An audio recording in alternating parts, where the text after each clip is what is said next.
Mas tem uma coisa que eu perguntei para o meu amigo Cariani, teu amigo também, Sim. que ele. Não me lembro exatamente qual foi a resposta que ele me deu, mas é uma pergunta que eu tento fazer para todo mundo e você que é médico talvez possa me explicar. Vou tentar. Eu chego, um atleta profissional, fisiculturista, chega num resultado, Sim. ok? Com todos os auxílios, com os ciclos, com a testosterona, com os esteroides, com a droga, com a alimentação e tudo mais. É possível alguém chegar nesse resultado sem bomba? Bomba, eu Sim, uso mas esteroide por anabólico, esteroide. peptídeo, É entendi. possível ou tem um resultado que não tem como chegar? Sabe, Porque Rafinha? muita gente se inspira nem no Schwarzenegger. No Schwarzenegger acho que até é possível, mas nos... Quem é o mais pica que tem? Fala pra mim aí. Hoje é o campeão, né? Que O é Lee o Big Ramy. Haney, o Big Ramy. Tem como eu chegar num físico desses sem um auxílio de medicação? Enfim, aí a gente toca numa coisa delicada, porque as pessoas elas não admiram a pessoa que elas... não é uma admiração objetiva. É uma admiração pelo que ela acha que essa pessoa é, tá bom? Se a gente for estudar, por exemplo, psicanálise, você vai ver que as pessoas elas têm 3 máscaras bases que é aquilo que é a vida delas. Então, elas têm uma máscara que é o que elas são, elas têm uma máscara que é o que elas gostariam de ser e elas têm uma máscara que é o que ela mostra para as pessoas que ela é. Felicidade, portanto, é quando você junta, onde você é o que você é o que você gosta de ser e, de fato, é o que você mostra para as pessoas, tá bom? Eu sei que fica chato esse papo, mas por que eu tenho que te explicar isso? Porque muitas das pessoas, elas gostam de personagens.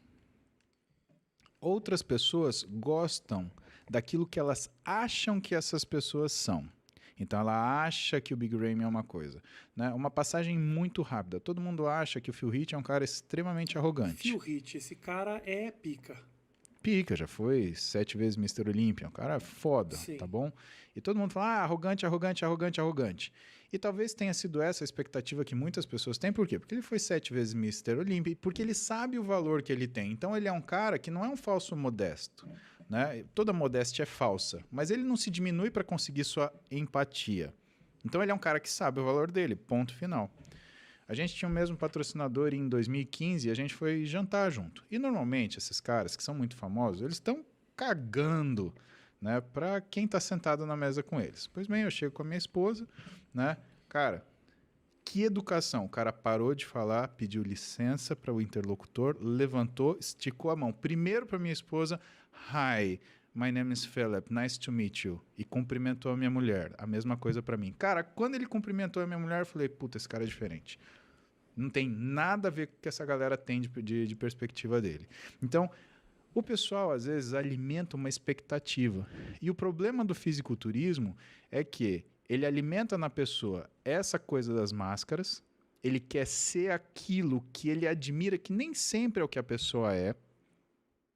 E isso faz com que o fisiculturismo ele sofra com uma coisa que não é uma melhora física constante, é uma deterioração do físico, Rafinha. A gente tinha até pouco tempo atrás fisiculturismo feminino. E eu cuidando, né, eu sendo médico da Federação Brasileira de Fisiculturismo, da IFBB, né, Brasil, né, eu fiz a seguinte pergunta, tá bom, mas vocês querem transformar uma mulher em homem para ela competir como mulher? Qual é o bom senso nisso? Aonde que vocês estão vendo saúde nisso? Isso não faz o menor sentido. Né? Tanto que pouco tempo depois acabou o fisiculturismo feminino, porque não faz sentido nenhum. Então isso foi uma coisa que a gente conseguiu frear. Mas, por exemplo, quando você olha no fisiculturismo masculino, o que tem acontecido com os caras? Eles estão, tudo bem, cada vez maiores, mas aquilo perde a noção do senso humano. Então, ele até tem a admiração das pessoas, Rafinha, mas você pergunta pro sujeito, você queria ser desse tamanho? Ah, puta, não sei. E quando você fala pro sujeito, você queria ter que fazer o que esse cara faz para ser desse tamanho, você gostaria? Aí o cara definitivamente fala, não. Claro, um ou outro gostaria, se sujeitaria. Agora, ninguém sabe o preço real de você viver como essas pessoas vivem. E por que eu falo para você que, como médico, eu já tive a oportunidade de atender e acompanhar várias dessas pessoas, e o que todas essas pessoas gostariam de se ver livres dessa situação. Por quê? Porque, primeiro, o físico que elas mais gostam, primeiro, as mulheres principalmente, não é o físico da competição. O físico da competição é um físico de palco, iluminado, pintado, e que você vê de longe em foto. Fora da competição, o cara tem outro shape. É outra coisa. Então, quando você vê um físico de competição ao vivo, ele não é bonito que nem uma Fórmula 1, que você entra no box e você fala, cara, que coisa linda. É como se você entrasse num box para achar uma Fórmula 1 e você acha um kart. Pô, mas é isso? É isso. Só que quando você pinta, joga a luz em cima, puta, aquilo fica sensacional. Então, essas meninas, elas gostam de um físico imediatamente antes, quando elas estão mais suaves, mais femininas, mais delicadas, onde elas têm, muitas vezes, o que é uma melhora ou uma exacerbação controlada do que são as peculiaridades que a fazem perceber-se como mulher em sua silhueta. Tronco estreito, cintura fina, quadril exuberante. Proporcionalidade entre os membros, elegância ao caminhar. Você olha uma mulher que disputa fitness, você vê ela caminhar. Por quê? Porque uma mulher tem que andar como uma mulher. Quando você olha um homem e aí você percebe o que ele está sujeito para ficar daquele jeito, você vê os caras com o abdômen mais dilatado, muitas vezes por excesso de esteroide ou excesso de peptídeo, né? Aquilo não é estético. Você perguntar, Paulo, você quer ficar daquele tamanho? Não, eu não gosto daquilo. O que eu gosto são dos físicos clássicos. Fica uma questão para o pessoal buscar na internet um sujeito que foi o sujeito que primeiro teve um físico muito elaborado, que foi o primeiro Hércules do cinema, Steve Reeves, tá? Você vai ver um cara de uma época que não existia esteroide. O primeiro esteroide, a gente está falando de 1964, né? A nandrolona, né? Ou a 19-nortestosterona, como queira, né? Esse cara é da década de 40, 50, tá? E não tinha esteroide nessa época. Se você vira o físico do sujeito, o físico é excelente. Esse é um físico que eu gostaria. Quando você olha, por exemplo, o Red Park, que é o cara que inspirou o Schwarzenegger a se tornar Schwarzenegger, ele é mais ou menos dessa época, né? E esse físico é possível de chegar na base do exercício físico. Exatamente. Entendi. Então, o que a galera tem que entender? Que às vezes elas idealizam determinadas coisas que você consegue chegar com muito mais facilidade do que elas pensam que é. Vou te dar o último exemplo da noite. Eu tinha um professor de biologia, o Lázaro, que eu tenho muito carinho por ele. Né? Aliás, se ele estiver vendo, vou mandar um beijo pro Lázaro aqui. Infelizmente ele já faleceu. Ai, que horror. Mas enfim. Uma pena.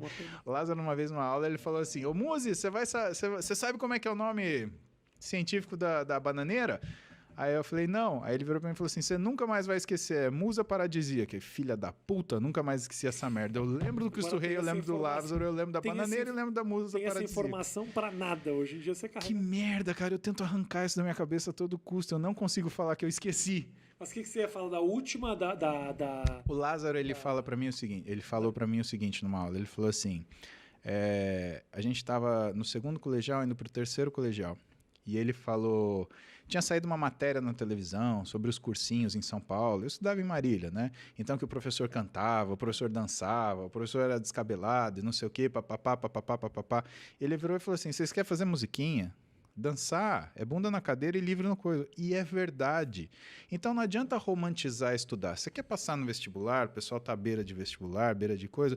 É HCC, hora de cu na cadeira. Sentou, estudou. Não tem romantização. Você quer saber de resultado físico? É hora de treino na academia, de você se sentir cansado, exaurido. Então não adianta você ficar escolhendo o tênisinho, o shortinho, né, vendo, porque a série assim... Cara, é esforço. É isso que faz a coisa funcionar. E a única coisa que difere as pessoas que têm sucesso das que não têm sucesso ainda são aquelas que abraçam o esforço como um desafio. Então, eu gosto de me desafiar toda vez que eu vou treinar. Eu tento sempre fazer uma repetição a mais. Eu tento sempre colocar um pouquinho mais de peso a mais. E não um caminhão, um pouquinho. Porque eu sei que se aumentar de pouquinho em pouquinho, dali 1 ano, dali 2 anos, dali 10 anos, ou hoje, como daqui 30 anos, eu fazia supino com 5 quilos de cada lado, me matando, né? E eu cheguei a bater os 240 quilos no supino, foi porque eu fui fazendo de pouquinho em pouquinho. 240 quantas repetições, moço? 3 repetições. Mas eu não faço mais isso, tá? Eu não faço mais isso porque hoje... Que desnecessário, moço. Hoje é muito arriscado eu me machucar, então o meu treino é diferente. 120 em cada lado e mais a barra? Mais a barra. Isso daí eu já supinei. Eu já agachei com 285 com um amigo meu, Ziad, me ajudando, para 2 repetições. E ele falou que se eu agachasse com 300, ele ia me botar para competir levantamento de peso. Aí depois você ficar todo torto pro resto da tua vida. Eu sou torto, Rafinha. Não é nada. Eu só pareço certo, mas eu sou bem torto. Ah, é? Eu engano bem. Opa, 30 anos de treino, né? E o que? Coluna, você fala? Não, eu sou torto inteiro. Até minha Jura cara é mesmo? torta.